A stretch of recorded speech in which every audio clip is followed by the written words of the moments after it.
আপনার কাছে অতিরিক্ত একটা ফেসবুক আইডি আছে। আপনি এই ফেসবুক আইডিটা চালাইতে চাইতেছেন না এবং কি ডিলিট করতেও চাইতেছেন না, পড়ে রয়েছে। এখন আপনি চাইতেছেন এটা কি ডিলিট করে দিবেন বা ভবিষ্যতে প্রয়োজন পড়তে পারে এরকম, তো ডিলিটও করতে চাইতেছে না। সেক্ষেত্রে আপনি এই আইডিটা কীভাবে ডিঅ্যাক্টিভিটি করবেন যাতে অ্যাক্টিভ না দেখায় এবং অন্যের সামনে না যায় এরকম, বা আইডিটা চার্জ করলেও কারো সামনে যাবে না।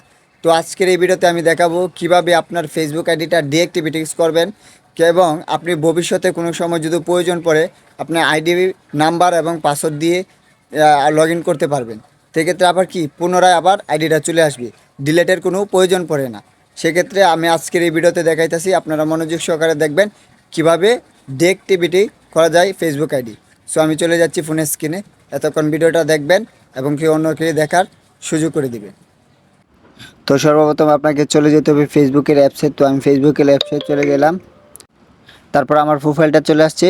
এখন আমাকে কী করতে হবে, এই যে থ্রি ডট আইকন আছে না, এই থ্রি ডট আইকনে ক্লিক করতে হবে। তারপর একটু নিচে যাবেন, নিচে যাওয়ার পর এই যে সেটিংসে ক্লিক করার পর নতুন একটা অপশন আসবে। তারপর আপনাকে প্রোফাইল ইনফরমেশনে ক্লিক করতে হবে। এরপর দেখতে পাচ্ছেন এখানে লেখা আছে অ্যাক্সেস অ্যান্ড কন্ট্রোল, এখানে ক্লিক করবেন। তারপর দেখেন এখানে ডিঅ্যাক্টিভ অ্যান্ড ডিলেশন, এখানে ক্লিক করবেন। ঠিক আছে, ক্লিক করার পর নতুন একটা অপশন আসছে।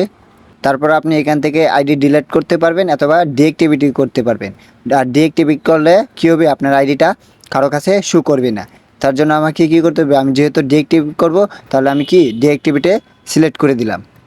তারপর আপনার ফেসবুকের মূল পাসওয়ার্ডটা চাইবে, ওই পাসওয়ার্ডটা দিয়ে কন্টিনিউতে ক্লিক করবেন।